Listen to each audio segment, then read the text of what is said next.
Okay, good day class. So for today, we will discuss neuroscience and behavior for Module 3. Now, um, in neuroscience and behavior, ang una sa pinakamahalaga na aspect o part are the neurons. Because neurons are basically the basic elements of behavior. Okay, hindi lang siya physiologically important. Kasi ang neurons, okay, for the muscles to produce the complex movement that make up any meaningful physical activity, the brain has to provide the right messages to them and coordinate those messages. Okay? So, ang neurons, siya yung basic element of the nervous system. Okay? And neurons contain the nucleus. At yung nucleus naman, siya yung pinaka nag-i-incorporate o naglalaman ng hereditary materials natin na nagde-determine how a cell will function. So, parang may program siya. Okay? And yung neurons natin yun, okay, naka-encapsulate siya sa glial cells. Kaya ang neurons natin may kakayahang mag-heal, may kakayahang mag-generate, may kakayahang mag-repair kapag nadadamage because of the glial cells. Kaya kapag wala yung glial cells, mamamatay ang neurons. Okay? So, at the same time, ang neurons ay may structure. Okay? Ang neurons natin, okay, kung makikita nyo dito class, meron tayong cell body, okay, or soma. Ang cell body ay yung pinaka-headquarters. Okay, siya yung pinaka-center. And it basically contains the nucleus. Okay? Siya yung nagpa-process ng signals na nare-receive. Okay? By the dendrites. So, yung dendrites class, kung makikita nyo dyan sa illustration, para siyang branches o parang sanga. Yung dendrites na yan, nakakonect siya or malapit siya sa other structure of neurons. Kasi again, our body is basically built of neurons. Okay? And dendrites, siya yung nagre-receive ng signal from other neurons. Okay? And it transmit toward the cell body. At the same time, class, kung titingnan nyo, pababa, okay, ng soma, ng cell body, meron tayong axon. Okay, yung axon na yan, ito yung nag-send naman ng electric signals away from the neurons to other parts of our body. Pwedeng sa other neurons din, pwedeng sa muscles, pwedeng sa glands. Okay? Sa dulo ng axon, meron tayong axon terminal. Okay? Siya yung pinaka-outlet o pinaka-extension, okay, ng axon o ng axon terminals wherein dyan dumadalay from other neurons, muscles, or glands yung nanggagaling na message sa soma, particularly from the nucleus. Okay? So, I hope you can able to follow. Tapos class, meron tayong tinatawag na neurotransmitters. I think some of you are already familiar with the neurotransmitters. Okay? Sila ay chemical couriers. Okay? Itong mga neurotransmitter, napakahalaga nito sa nervous system tsaka sa behavior natin. Kasi, depende sa level ng neurotransmitter ay nakaka-impluwensya sa behavior ng isang tao. May effect kapag sobra, may effect kapag kulang ang particular neurotransmitter sa tao based sa kanyang behavior. Okay? Ang isa sa pinaka-common na neurotransmitter is the acetylcholine. Okay? Yung ACH, yung chemical symbol. Ito yung pinaka-common na neurotransmitter. Okay? Involved siya. For example, kaya kayo nakakagalaw, kaya kayo nakakalakad, kaya kayo nakakapag-exercise. Involved lagi yung acetylcholine. Okay? it transmits messages relating to our skeletal muscles. At the same time, ang acetylcholine involved din siya sa ating memory. Kaya any decrease in acetylcholine could indicate or could be pointed out on a person having, for example, a dementia or particularly an Alzheimer's disease. Okay? Ang isa pang involved plus sa memory is the glutamate. Okay? So, ang nangyayari, ang glutamate, okay, dahil involved sa memory natin, any increase or particularly decrease sa glutamate could also point out to a particular neuropsychological disorder. Okay? Ang isa pa, GABA, o yung gamma aminobutyric acid. Okay? Siya ay natatagpuan lalo na sa central nervous system. Okay? Particularly in the brain, in the spinal cord. Okay? And basically, ang GABA ay primary inhibitor neurotransmitter. Ibig sabihin, siya yung nagmo-moderate ng maraming behavior. Okay? Example, eating, aggression. Okay? At the same time, okay, ang GABA ay involved, okay, for example, dahil siya ay regulator, siya ay involved, for example, sa volume. Okay? Siya ay involved sa alcohol. Okay? Kaya nga parang when we drink alcohol, para bang nagkakaroon ng numbness. Okay? So, yun. Okay, another neurotransmitter is what we call the dopamine. Okay? Ang dopamine concern siya sa movement, sa attention, tsaka sa learning. Okay? Kaya ang dopamine, may mga drugs, okay, na nakita na ang dopamine ay nagkakaroon ng effect or positive effect sa developments, treatments ng physical and mental conditions. On the other hand, meron din tayong tinatawag na serotonin. So, ang serotonin, concern siya sa regulation ng pagkain, ng pagtulog, ng mood, tsaka ng pain. Okay?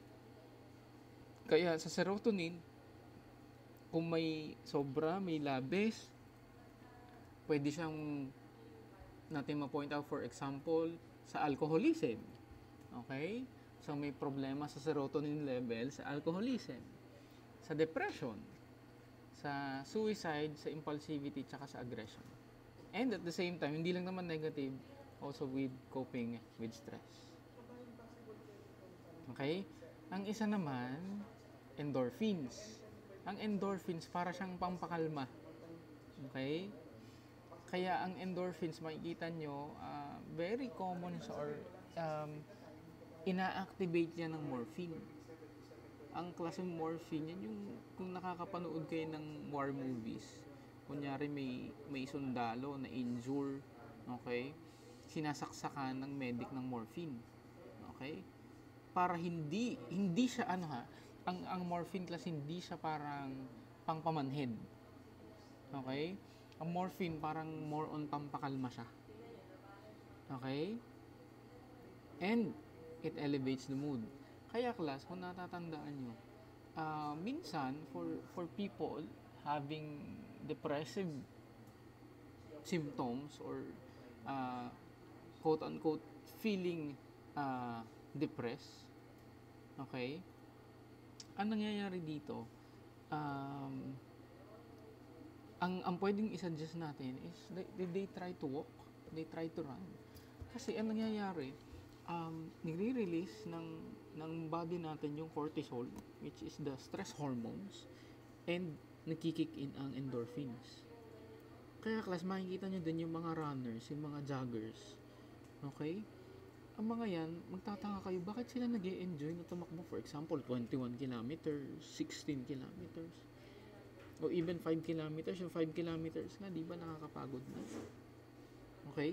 Pero ang mga yan, kapag naandun na sa zone, okay, nagkikick in ang malaking amount ng endorphins na para bang sila ay, ang tawag nga ay runner's high. Parang sila ay nag-e-enjoy. Kaya, in a third person point of view, hindi natin maiintindihan yung feeling nila kapag sila ay tumatakbo.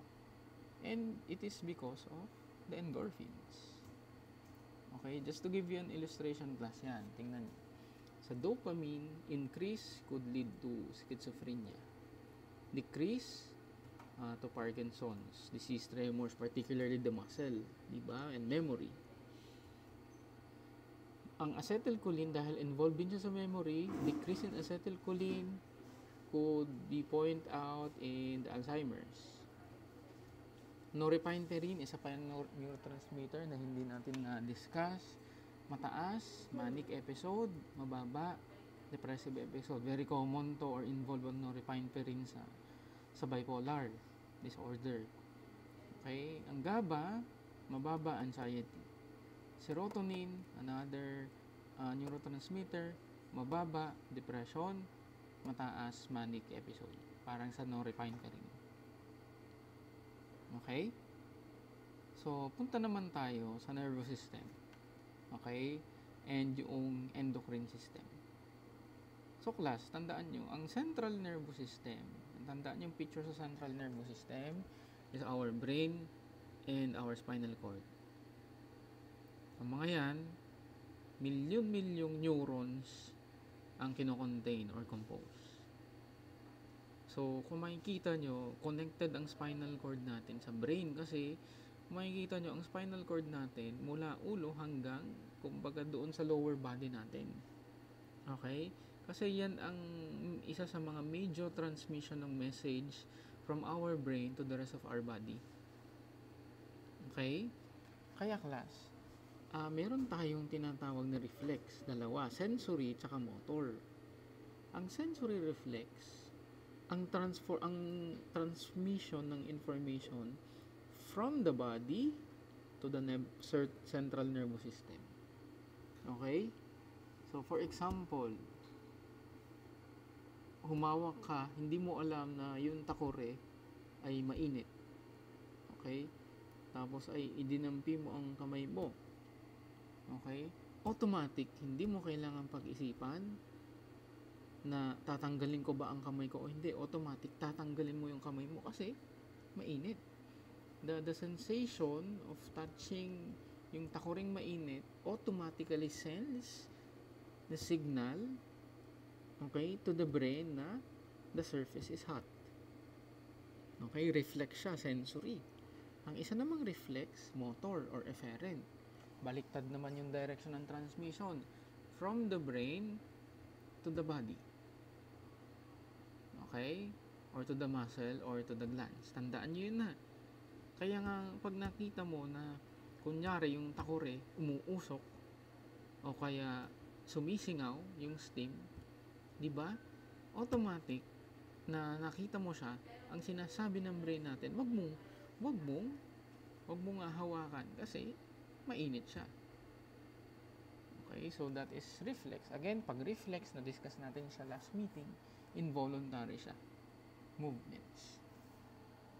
Okay? So, dahil central nervous system, nasa gitna, brain, spinal cord, ang isa pang part, yung peripheral. Okay? Yung peripheral nervous system, nagbabranch out siya from the spinal cord. Okay? And nare-reach na yung extremities ng body natin na hindi abot ng spinal cord. For example, ang peripheral nervous system extended hanggang sa ating fingertips. Okay? Ang peripheral nervous system extended hanggang sa ating toes, sa ating daliri sa paa, sa ating talampakan. Okay? So, again, sila ay also made up of neurons with long axons and dendrites. Tandaan niyo yung picture kanina, okay, ng neurons. Okay? So, meron siyang dalawang division, yung somatic saka yung autonomic. Okay? Ang somatic class, okay, ang somatic natin, siya yung, ang control niya ay yung voluntary movements. Okay? For example, pagkurap, okay, habang nagbabasa, okay, yung habang pinapanood nyo tong video to, yung pakikinig nyo. Okay, voluntary movement siya. Okay, voluntary action. Okay, ang somatic division, siya din yung nagko-communicate ng information to and from the sense organs. Okay, ang autonomic naman, siya yung mga, very important siya sa atin kasi ito yung nagsusustain sa atin para mabuhay. Kung sa somatic naman, voluntary, itong sa autonomic, involuntary siya. For example, heartbeat. Yung pag-flow ng dugo nyo through our heartbeat sa different parts of the body. Yung digestion natin. Okay? Ang mga ito ay hindi kailangan pag-isipan. Hindi siya sabihin nating rational. Pero nangyayari siya na napakahalaga because of survival. Okay? So, yan. Yung makikita nyo, yan ang central nervous system, brain spinal cord, peripheral nervous system, extended from the brain and the spinal cord to other parts of our body. So, somatic, sensory, motor. Okay? Yung kanina, yung afferent and efferent.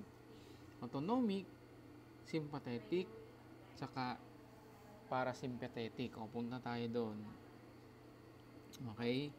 Ang autonomic natin, class, okay, malaki ang role ng autonomic nervous system during emergency.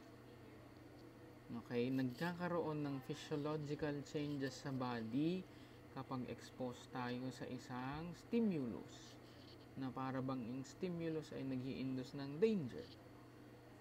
For example, kapag lumindol, diba, heighten yung senses natin. Okay? Kapag lumindol. And mas nagiging vigilant tayo. That is because of the autonomic nervous system. Particularly, number 1, yung sympathetic nervous system. Ito yung hypervigilance na tinatawag natin. Ang body natin, it prepares on acting in a stressful situation. Okay? So, sa sympathetic, dalawa yung response natin. Fight or flight response. Kapag yung threat, kaya mong harapin, you fight with the threat. Okay? Kapag yung threat, hindi mo kayang harapin, you try to escape or to flight. Okay? Heighten yung senses natin. Okay? Pagdating naman sa parasympathetic, ito naman yung tendency ng body natin na after an emergency situation, bumabalik sa stabilized condition. Kumakalma ulit. Okay? Napakahalaga ng parasympathetic kasi hindi pwedeng sympathetic lagi yung gumagana sa autonomic nervous system natin. Okay? Nakakapagod siya, nakaka-exhaust. Kaya ang parasympathetic, kapag hindi na-expose sa threat or sa danger, kumakalma. Kasi yung pagkalma, it stores energy in our body para kapag humalap ulit sa threat, meron tayong gagamitin na energy. Kaya class, kung tatandaan nyo o kung titingnan nyo, may mga tao na laging heightened ang sympathetic autonomic nervous system. Okay? For example, kapag ang tao may phobia, o kaya kapag ang tao, for example, ay may anxiousness. Okay? So, heighten yung sympathetic nervous system. And yun minsan ang ina-address sa therapy. Paano ba natin papababain yung alertness o alert level ng sympathetic nervous system? Okay? So, another one is the endocrine system.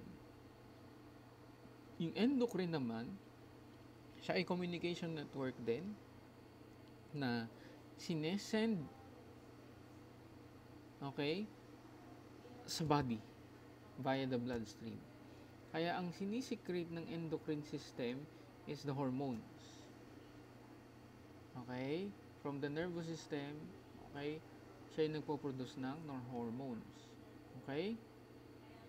Though ang endocrine system, hindi siya part ng brain, siya ay closely linked sa hypothalamus. Pag-uusapan natin yung hypothalamus mamaya. Okay? Part din ng endocrine system yung pituitary gland. Okay? Siya yung tinatawag din na master gland. Okay? Siya yung nagre-regulate ng hypothalamus. Mamaya pag-uusapan natin para saan ba ang hypothalamus. Okay? It also controls the growth hormone. Kaya nga may mga tao, excessive yung tangkad. Okay? Kasi may abnormality sa pituitary gland. May mga tao din na sabihin natin yung mga may dwarfism. Kunyari si Little Giant, okay? O kaya si Dagul, okay? May problema sila, okay, when they were born in the pituitary gland. Okay? So, yon. So, punta naman tayo sa brain. Okay? Sa brain natin, meron tayong tinatawag na the old brain. Okay? Yung old brain natin, ito was, nag-e-exist na siya 500 million years ago. Since the primitive structure, yung mga early ancestor natin, kunyari yung mga Homo erectus, Homo habilis, okay? Sila ay meron ng old brain. Okay? Dahil ito yung una nag-develop. Part ng old brain, yung tinatawag nating medulla. Yung medulla, siya ay important siya sa ating breathing and heartbeat. Yung pons naman, okay? Yung pons, integration ng muscle and movement natin. Kaya nga congruent pag tayo ay naglalakad, okay, kapag tayo kumikilos because of the pons. And, yun nga, particularly the right and the left part of our body. Okay? Kaya class, na may nagkakaroon ng damage ang pons kapag ang tao nagkakaroon ng stroke. Okay? On the other hand, meron tayong tinatawag na cerebellum. Kung makita niyo yung cerebellum, nasa rear part ng brain natin, particularly of the old brain. Okay? Ang cerebellum, siya yung nagbibigay sa atin ng balance. Okay? It also constantly monitors feedback from the muscles to coordinate their placement, movement, and tension. Kaya class, kapag ang isang tao intoxicated ng alcohol, okay, ang tendency ng tao kapag intoxicated ng alcohol ay walang balanse.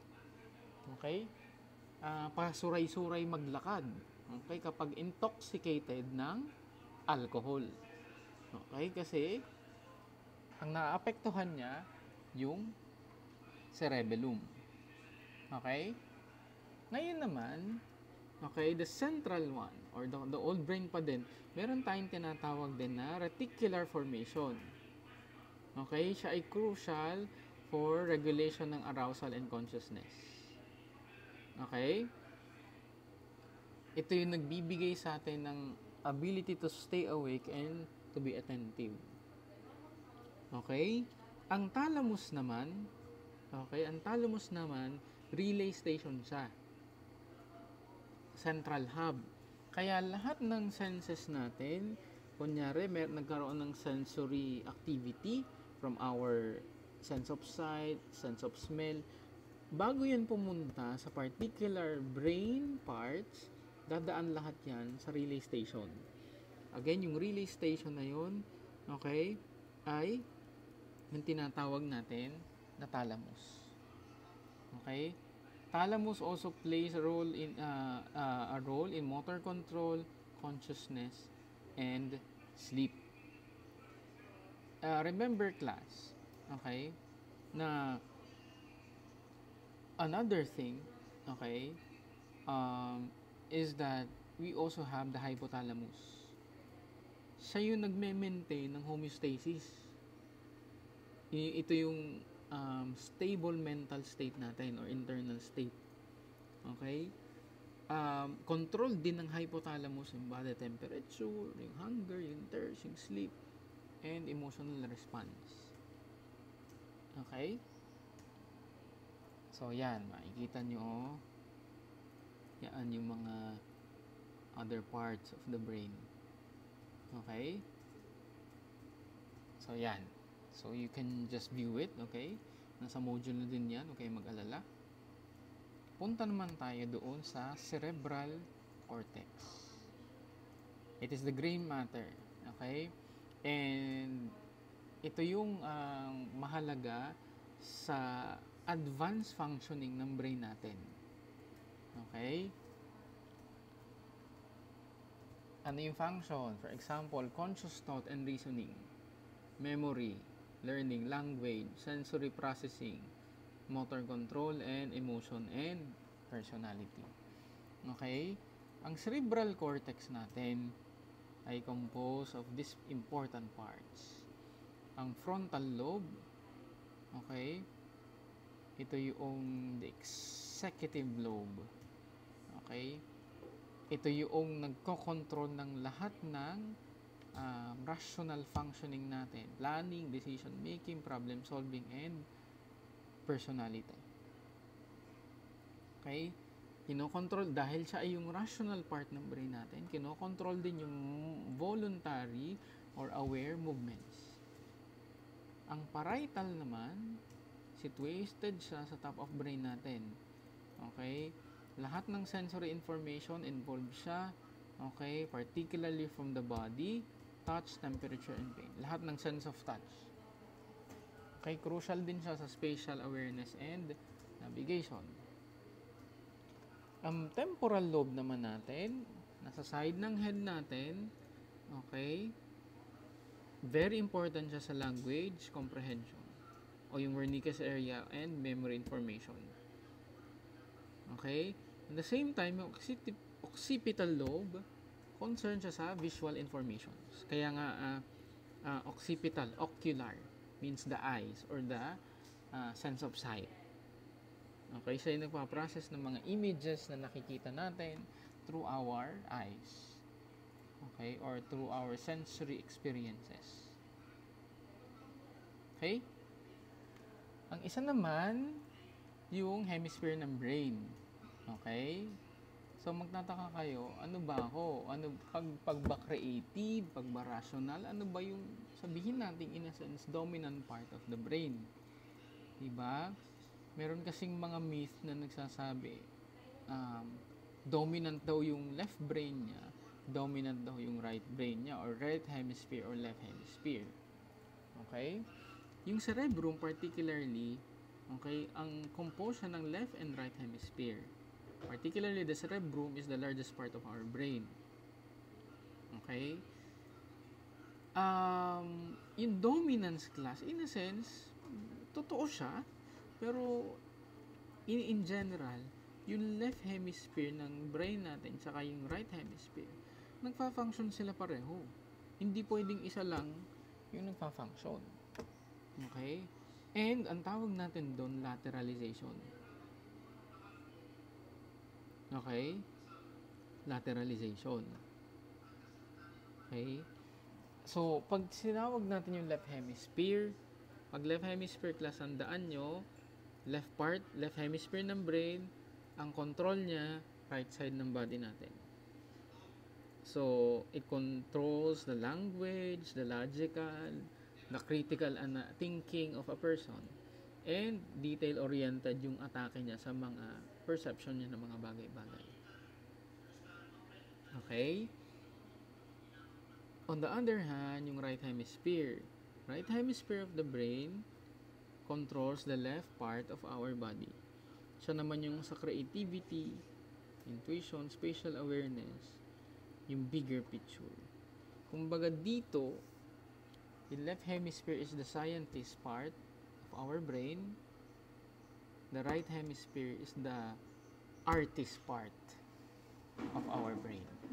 So, kayo, sa tingin nyo, ano ang dominant sa inyo na hemisphere? Is it the right one or the left one? Okay? So, this is the end of the lecture for this module. So, if you have any further questions, you can ask it sa ating face-to-face meeting. Thank you and God bless you.